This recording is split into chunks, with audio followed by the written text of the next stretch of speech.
आईचाच काव्य लिहितो, बापाचं लिहित नाही. बापाचा जर कधी विचार केला ना महाराज, घरामध्ये जर कधी मुलगा आला, आई सांगते बेटा अरे खेळू नको, पप्पा रागवतील, टीव्ही लावू नको, पप्पा रागवतील, हे करू नको, रागवतील, ते करू नको, बाबा रागवतील, बाबा रागवतील, बाबा रागवतील, म्हणून बाप फक्त मारण्यासाठीच जन्माला आलेला आहे अशी बापाची भूमिका होऊन जाते महाराज. प्रत्येक ठिकाणी अगदी शाळेमध्ये जर कधी आम्ही विचार केला ना तरी आईचीच शपथ घेतो, बापाची शपथ घेत नाही. पण चुलीजवळ रडणारी माय, चुलीजवळ रडणारी आई सगळ्यांना दिसते, पण आपल्या लेकराला अरे कडेवर घेणारी माय विचार करते की माझ्या लेकराने पुढचं बघावं. पण खांद्यावर घेणारा बाप आम्ही कुठेतरी विसरतो. खांद्यावर याच्यासाठी घेतो की मी जे बघितलं नाही त्याच्या पुढचं मात्र माझ्या लेकराने बघावं, याच्यासाठी बाप खांद्यावर घेत असतो. हो, पण तो बाप तुम्ही आपण कुठेतरी तो बाप हरपला. बाप स्वाभिमानी माझा, बाप काना खर काना, त्याच्या काळजात आहे लाजाळूची संवेदना, त्याची पहाडाची छाती, त्याचं हृदय गुलाब, त्याच्या घामाच्या दिवाक हिऱ्या मोत्याचा रुबाब.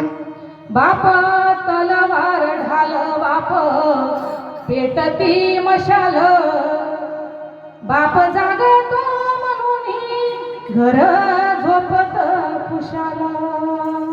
बाप घर जातो पायाई कळस त्यावरी, जेव्हा खचतो न पाया तेव्हा कोसळते घर. बाप म्हणावा तो कसा जसा पाण्यातील मासा, त्याच्या डोळ्यातील थेंब आम्हा दिसावा तो कसा. बाप कोणाच्या लक्षात येत नाही. हो, प्रत्येकाच्या लक्षामध्ये आई राहते, पण प्रत्येकाच्या लक्षामध्ये बाप राहत नाही. मला विचारा त्या लेकरांना, ज्याला बाप नाही त्याला विचारा बापाची किंमत, ज्याला आई नाही त्याला विचारा आईची किंमत, ज्याला हात नाही त्याला विचारा हाताची किंमत, ज्याला पाय नाही ना त्याला विचारा पायाची किंमत. म्हणून जगामध्ये आई वडिलांसारखं दैवत कुठे नाही. वास्तविक पाहू जाता ज्या मायबापांनी तुम्हा आपल्याला 3.5 हाताचा हा देह दिला,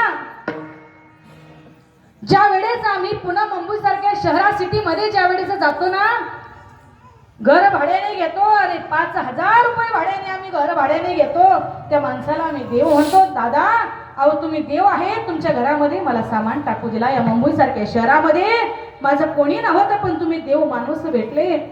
सांगते तुम्हाला, ज्या वेळेस तुम्ही आपण या विश्वामध्ये पहिलं पाऊल टाकलं, माझ्या माय बापांनी गर्भाचं दालन उघडं केलं, कधी त्यांनी भाडं घेतलं नाही, कधी डिपॉझिट घेतले नाही. हो महाराज, म्हणून किती किती उपकार आहेत माझ्या माय बापांचे.